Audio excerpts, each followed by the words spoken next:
नमस्कार, स्वागत है आपका न्यूज 18 पर। आप देख रहे हैं इस वक्त न्यूज 18। मैं हूं आपके साथ मेनका चौधरी और बुलेटिन की शुरुआत करते हैं विकास दुबे से जुड़ी खबर के साथ ही। कानपुर कांड में पुलिस से जो AK-47 राइफल लूटी गई थी वो विकास के पास हो सकती है। पुलिस टीम को एहतियात बरतने की सलाह दी जा रही है।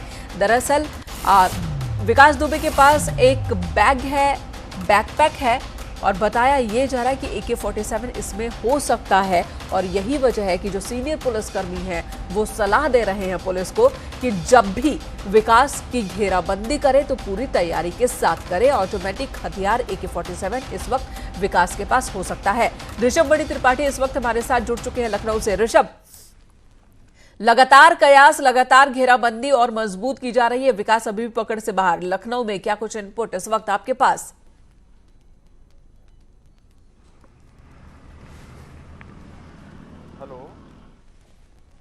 अमिताभ यश को वो टारगेट दिया गया है कि वो मॉनिटरिंग करते रहे लगातार अपनी STF की टीम को। उसके साथ ही ADG in law and order Prashant Kumar वो पूरे पुलिस की जो टीमें लगी हुई हैं उनकी मॉनिटरिंग कर रहे हैं, लगातार उस संपर्क में है।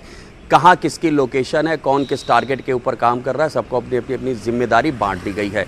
जो जानकारी कल शाम से ही हमें मिल रही थी कि STF काफ़ी करीब पहुँच चुकी विकास के और वो पूरी कोशिश ज़रूर कर रहा है कि कहीं सरेंडर कर दे या किसी पड़ोसी राज्य में जाके कोई छोटा मोटा अपराध करके पुलिस के पास चला जाए, वहाँ से कोर्ट चला जाए।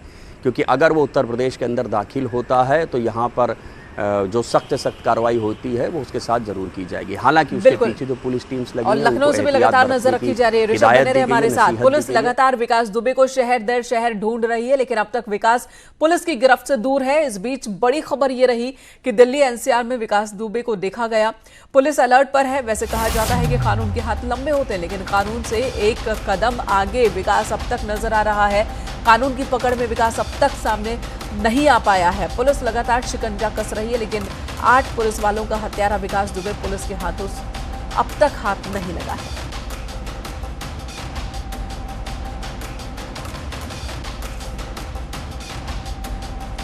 और इस वक्त पवन गौड़ भी हमारे साथ जुड़ चुके हैं नोएडा से। पवन, कल आपने ही दिखाया, आपकी रिपोर्ट हमने देखी कि किस तरीके से नोएडा में भी चौकसी बढ़ा दी गई है। हर एक गाड़ी की तलाशी पुलिस वाले ले रहे हैं और नहीं पकड़ा गया विकास। क्या खबर मिल रही है? क्या अभी भी ये नोएडा ग्रेटर नोएडा में हो सकता है या फिर यहां से निकल पाने में कामयाब हो गया होगा? पुलिस क्या मान रही है?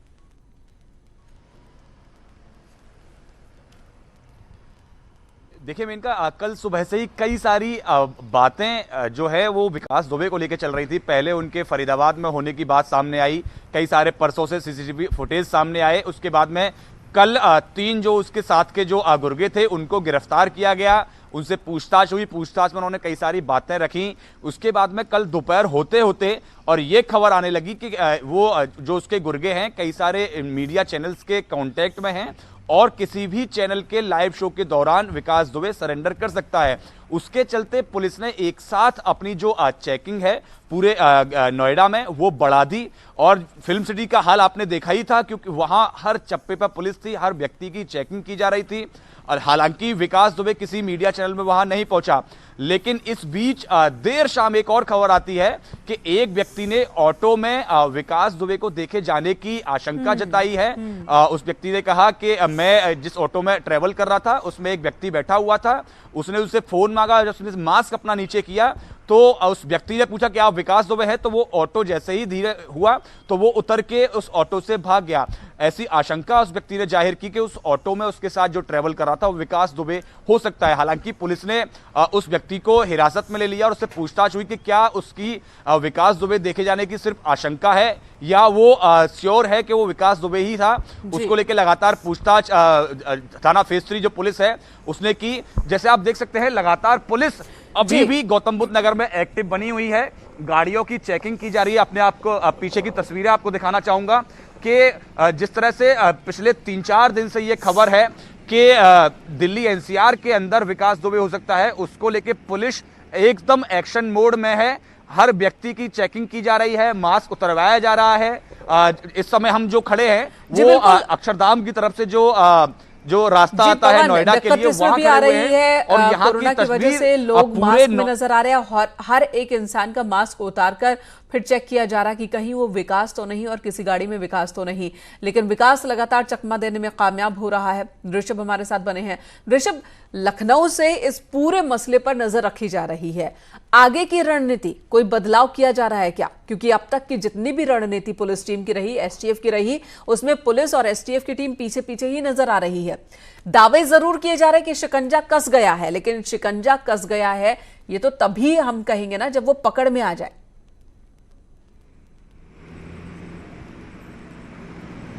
मैंने कहा देखिए, अब तक जो भी सामने आया उससे एक बात साबित हो जाती है कि बहुत ही शातिर है विकास।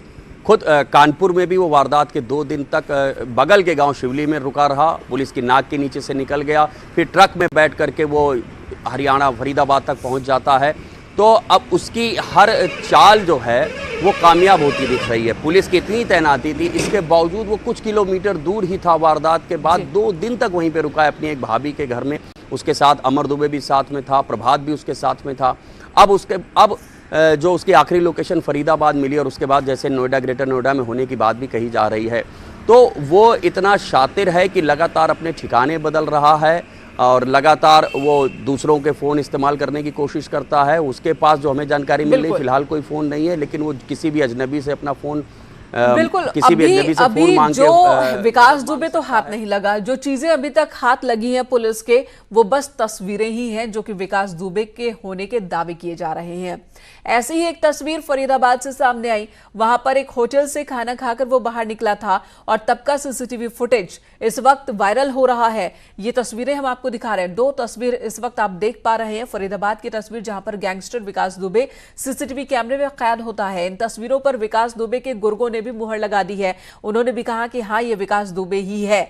लेकिन जब पुलिस यहां तक पहुंचती है, इस होटल तक पहुंचती है, उससे पहले विकास दुबे फरार हो जाता है। विकास दुबे फरीदाबाद से गायब हो जाता है, दिल्ली एनसीआर की सीमा में घुस जाता है।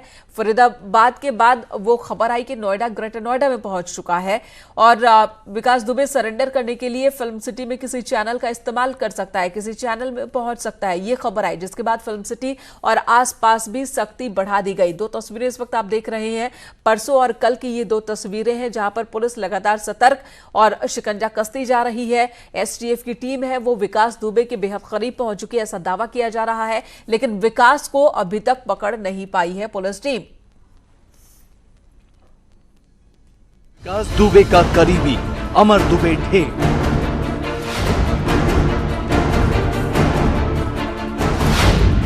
एसटीएफ ने एनकाउंटर में मार गिराया।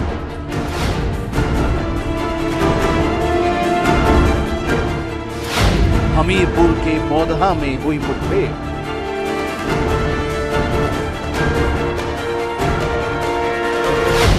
कानपुर कांड में था नामजद आरोपी। विकास दुबे के करीबी अमर दुबे को एसटीएफ ने हमीरपुर एनकाउंटर में ढेर कर दिया। सूत्रों के मुताबिक अमर दुबे फरीदाबाद में छिपा हुआ था और वो मौदहा में करीबी रिश्तेदार के घर छिपने गया था।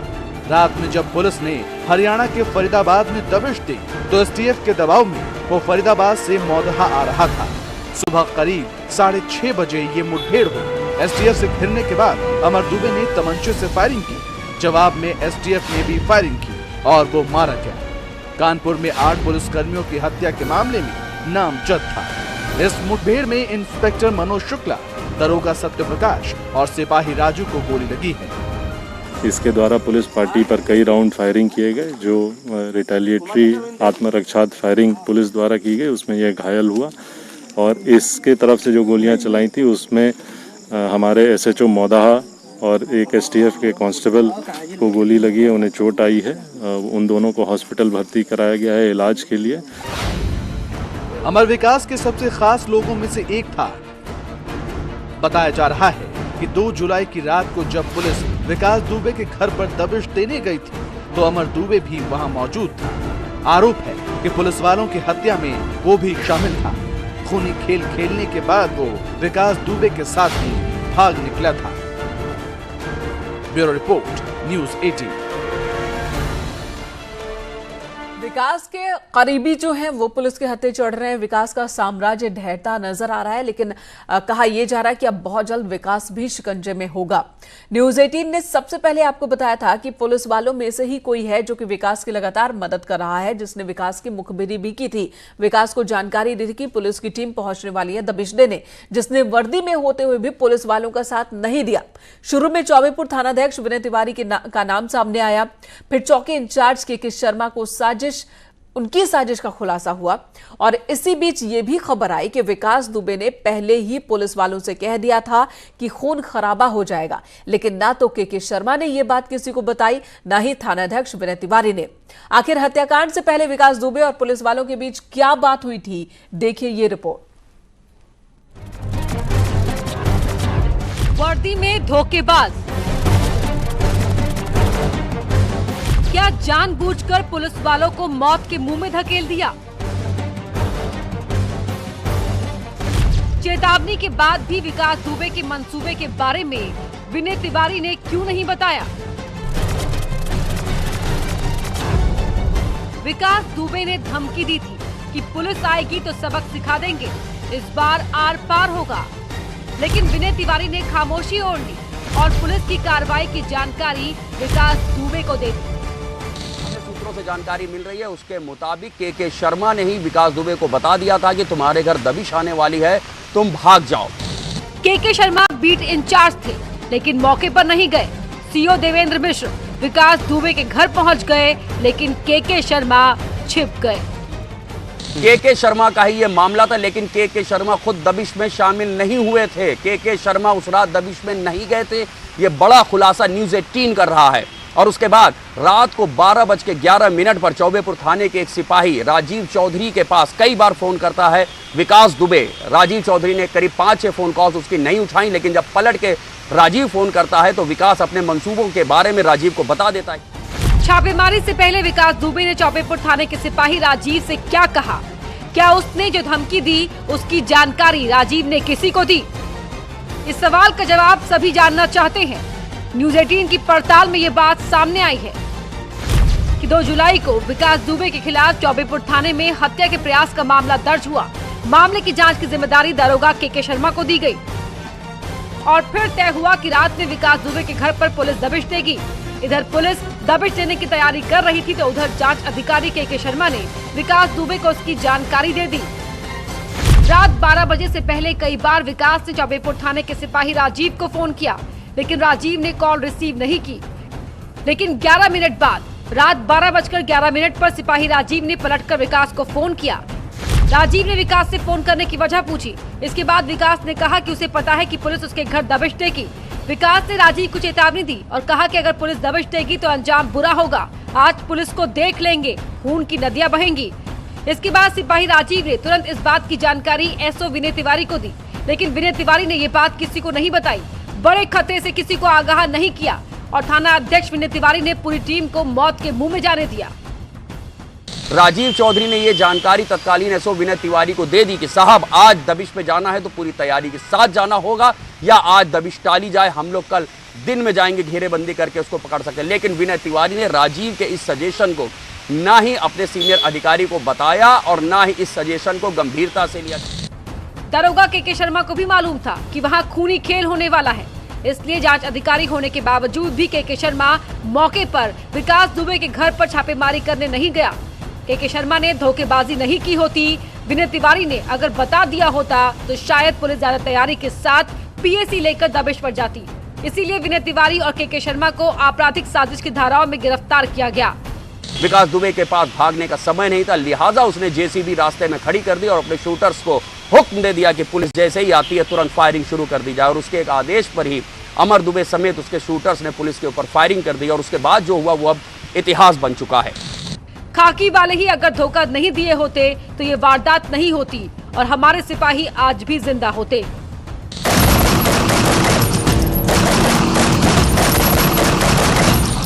न्यूज 18 के लिए कानपुर से अमित गंजू के साथ लखनऊ से ऋषभ मणि त्रिपाठी की रिपोर्ट। ब्रेक के बाद स्वागत है आपका एक बार फिर से। विकास दुबे भले ही पकड़ में अभी तक नहीं आया हो, लेकिन उसकी वजह से ही लगातार पुलिस की सतर्कता चौकसी बढ़ गई हो और यही वजह है कि अब तक दर्जनों अपराधी सलाखों के पीछे पहुंच चुके हैं। आगरा से ये ताजा खबर, जहां पर ताजगंज इलाके में पुलिस और बदमाशों के बीच मुठभेड़ हुई और इस मुठभेड़ में 2 बदमाश गोली लगने से घायल हुए, जिन्हें पुलिस ने गिरफ्तार कर लिया। एक सिपाही भी घायल हुआ है। खबर है कि बाइक से सलमान और छोटू नाम के दोनों बदमाश कहीं जा रहे थे और तभी पुलिस ने इन्हें रोकने की कोशिश की और इन्होंने पुलिस पर फायरिंग शुरू कर दी, जिसके बाद एनकाउंटर होता है और पुलिस ने दोनों को गिरफ्तार कर लिया।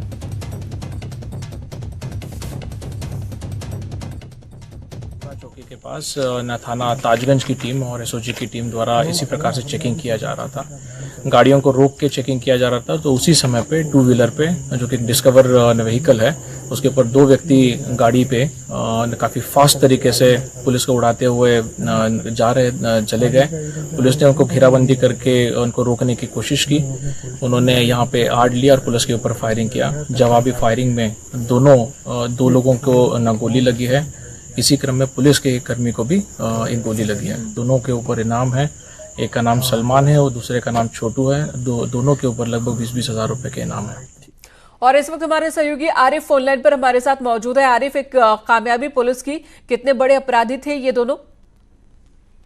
देखिए मेनका, जिस तरह से विकास दुबे की पुलिस तलाश कर रही है, पूरे शहर को चप्पे चप्पे पर पुलिस चेकिंग कर रही है। इसके अलावा जितने भी बॉर्डर हैं उनको सील कर दिया गया है। और देखिए मेनका, सबसे खास बात ये, पूरे पश्चिमी उत्तर प्रदेश में विकास दुबे की तलाश की जा रही है और इसी तलाश की वजह से एक वाहन की चेकिंग की जा रही है। और वाहन चेकिंग के दौरान ये बदमाश निकलकर जा रहे थे। पुलिस ने इनको रोकने की कोशिश की। पुलिस ने पूछा भी, बहुत प्रयास किया कि रुक जाए, लेकिन ये बदमाश नहीं माने और सीधे रोड तमंचे से पुलिस पर फायरिंग शुरू कर दी। और देखिए अब पुलिस पूरी तरह से एक्शन में है। पुलिस कोई रिस्क लेना नहीं चाहती, लिहाजा पुलिस ने भी फायरिंग की और उसमें दोनों बदमाशों को गोली लगी है। और दूसरी बात यह है कि बदमाशों की फायरिंग में एक सिपाही भी घायल हुआ है, उसको भी अस्पताल भर्ती कराया गया है और दोनों बदमाश भी अस्पताल में भर्ती कराए गए हैं। तो कुल मिलाकर मेनका यह है कि पुलिस और बदमाशों के बीच जबरदस्त एक जंग जारी है। पुलिस किसी भी बदमाश को छोड़ने के बिल्कुल भी अलग अलग जिलों में, अलग अलग जगहों पर। आरिफ, धन्यवाद इस पूरी जानकारी देने के लिए। लखनऊ में भी आज पुलिस और बदमाशों के बीच एनकाउंटर और इस एनकाउंटर में बदमाश सूरज सिंह को गोली लगी। बदमाश के पास से पिस्टल, कारतूस और कार बरामद कर लिया गया। 12 साल से पुलिस को सूरज की तलाश थी, जो कि राजधानी लखनऊ में मिला। दिल्ली सोनौली बस में इसने डकैती डाली थी। पीजीआई इलाके में पुलिस के साथ इसकी मुठभेड़ होती है और इस मुठभेड़ के बाद सूरज को पुलिस गिरफ्तार कर लेती है। उधर रायबरेली के बछरावा थाना क्षेत्र में भी वाहन चेकिंग के दौरान कार रोकने पर बदमाशों ने फायरिंग शुरू कर दी, जिसके बाद बछरावा पुलिस स्वाट टीम के साथ मिलकर एनकाउंटर को अंजाम दिया, जिसमें रणजीत सिंह नाम के बदमाश को गोली लगी। रवि सिंह नाम के एक बदमाश को भी पुलिस ने गिरफ्तार किया है। इन दोनों पर 20-20 हज़ार रुपए का इनाम भी था।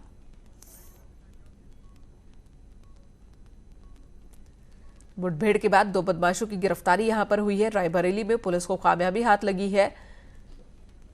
दोनों ही 20-20 हज़ार रुपए के इनामी बदमाश। गाजियाबाद से बड़ी खबर, कोरोना का कहर यहां देखने को मिला है। बीते 24 घंटे में 165 नए मरीज सामने आए और जिले में संक्रमित मरीजों की संख्या 2612 हो चुकी है। 1072 मरीज अभी तक डिस्चार्ज हुए हैं, जबकि 1477 मरीजों का इलाज चल रहा है। इस वक्त अभी तक कोरोना से 60 मरीजों की मौत गाजियाबाद में हो चुकी है। अमित राणा हमारे सहयोगी इस वक्त हमारे साथ मौजूद है। अमित, गाजियाबाद में तमाम कोशिशें नाकाम और अब तो लगता है जैसे कोशिश भी नहीं हो रही है। एक दिन में 1000 से ज्यादा मामले सामने आ रहे हैं।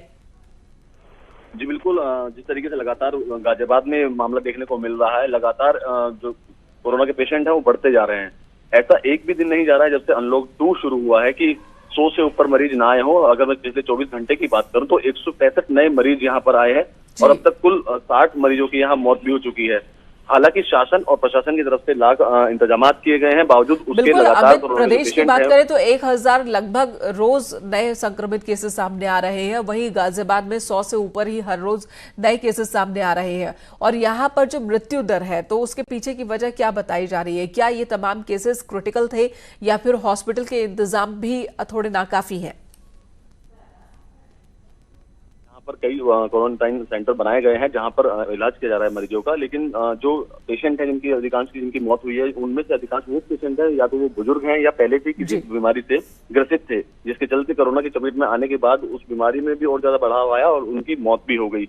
और जो अधिकांश जो पेशेंट हैं उनमें से बुजुर्ग ज्यादातर हैं, क्योंकि जो इम्यूनिटी पावर होती है वो कम होती है। धन्यवाद इस वक्त पूरी जानकारी देने के लिए। तो 165 नए केस आए हैं बीते 24 घंटे में, अकेले सिर्फ गाजियाबाद में। इस वक्त बुलेटिन में इतना ही। ब्रेक के बाद भी खबरें जारी हैं।